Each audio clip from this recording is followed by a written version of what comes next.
Selling real estate in Santa Cruz, California as a baby boomer involves unique challenges amidst the dynamic market. To ensure a smooth transaction, it's crucial to address specific legal and regulatory hurdles. Here's a concise guide for baby boomers navigating the real estate landscape right here in Santa Cruz. Hi, I'm Shemeika Fox, your Santa Cruz real estate expert and your personalized real estate concierge, and this is part 4 of our 4-part series helping baby boomers navigate real estate in Santa Cruz. If you missed the first 3 videos, check those out, and or if you have questions, you can always give me a call. I'm here and I'm happy to help. Staying well informed about local Santa Cruz and California regulations is crucial when navigating the Santa Cruz real estate market in 2024. Check out these new laws impacting housing in 2024 that you should know about and that could impact the sale of your Santa Cruz home, or that could impact you if you are the owner of rental properties. Number 1, the sale of accessory dwelling units, or ADUs. Accessory dwelling units, also known as ADUs, have often been rented out by homeowners in California. Assembly Bill 1033 will now allow ADUs to be sold, which could in effect create 2 or 3 unit condominiums in a given lot. Effective in 2024, property owners in participating cities that decide to opt into the new program will be able to sell their ADUs separately from their main residence. This also would mean covenants, conditions, and restrictions, or CC&Rs, and the set of rules governing the use of a certain piece of real estate in a homeowners association would need to be created for these condominiums.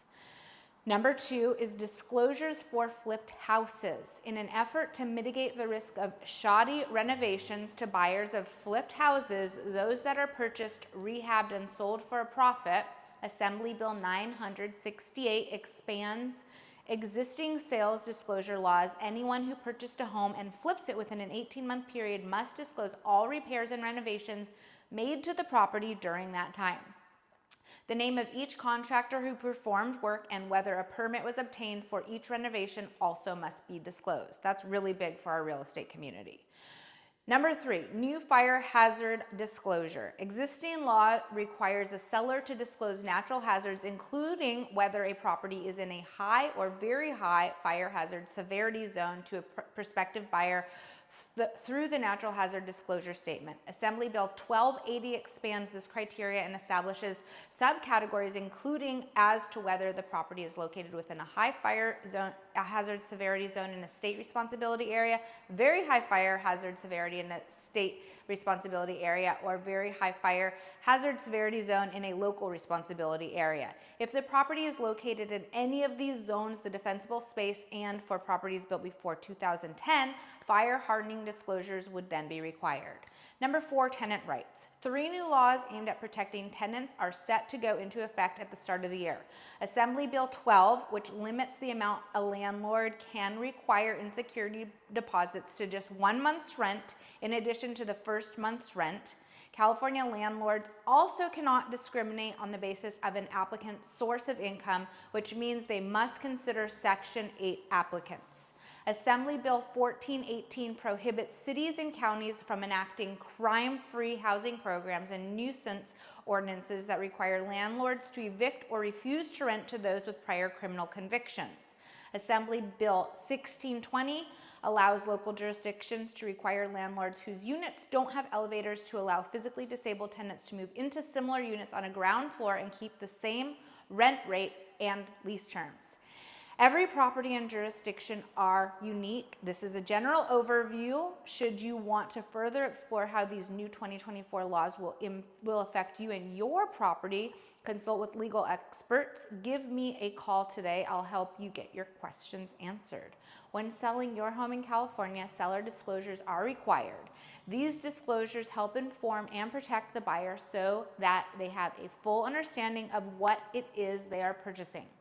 It also protects the seller from any future legal action from a buyer claiming non-disclosure. Ensure transparent and accurate property disclosure to comply with California law. This builds trust with buyers and mitigates the risk of legal disputes post-sale. It is also really important to understand county-specific regulations. Santa Cruz County has specific regulations impacting property transactions. Santa Cruz County currently has a point of sale septic and sewer lateral ordinance. Check out our video on the new septic ordinances and or call to discuss with what current local Santa Cruz point of sale ordinances are currently in play. Familiarize yourself with county ordinances and zoning laws to avoid regulatory roadblocks and to prepare yourself for a smooth transaction.